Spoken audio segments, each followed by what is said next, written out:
Okay, noneho muri kano kanya rero nkuzaniye isambu nziza cyane yagutse kuri mwebwe mukeneye isambu yagutse, isambu wakororeramo ukayigira ifamu, kuko n'ubundi iyi sambu ngiye kukwereka, isambu urimo kureba hano isanzwe ari ifamu, hororewemo inka, hariho urutoki ndetse nk'uko mubibona ni isambu imanutse igakora hasi ku muhanda, ikoze hasi ku muhanda.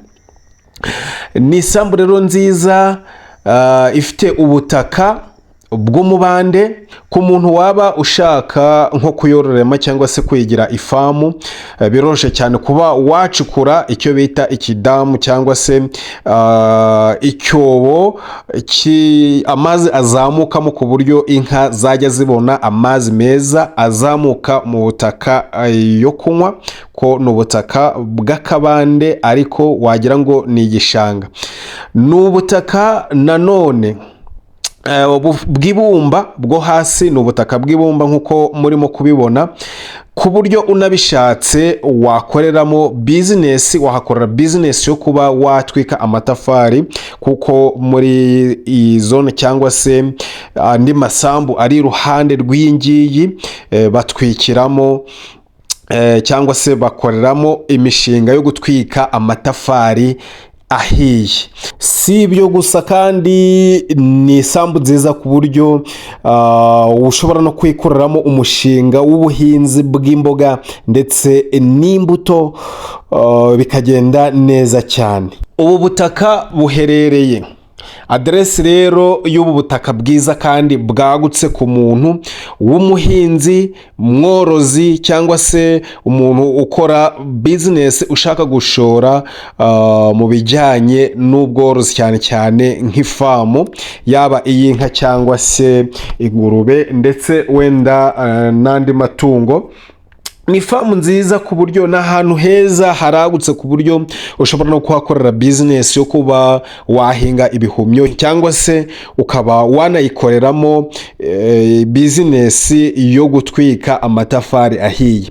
Yes, iyi sambu iherereye ni muri Kigali, mu karere ka Gasabo, iri mu murenge wa Bumbogo ahitwa Nkuzuzu, ndetse umudugudu ni mu mudugudu witwa Akasedogo. Ni isambu rero nini ku buryo ifite metero kare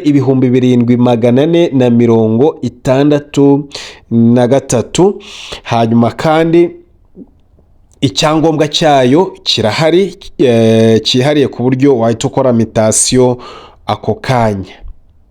Amafaranga yo ni makeya cyane, kubera ko iyi sambu yose ikeneye miliyoni 13 zonyine, asigaye ubundi ukegukana iyi sambu ukayikoresha icyo ushaka. Iyi sambu iri mu gace kagenewe ubuhinzi, iri muri Bumbogo nk'uko nabikubwiye, ariko ni mu gice cyegeranye na Gishaka. Ni nk'aho ari mu rugabano rwa Bumbogo ndetse na Gishaka. Ni ahantu heza cyane, muze muhagure mukore umushinga w'ubworozi, gutwika amatafari cyangwa se mu bifatanye byose. Ukeneye ibisobanuro birambuye, ushaka iyi mari, wampamagara cyangwa se ukanyandikira WhatsApp kuri iyo nimero uri kureba kuri screen yawe.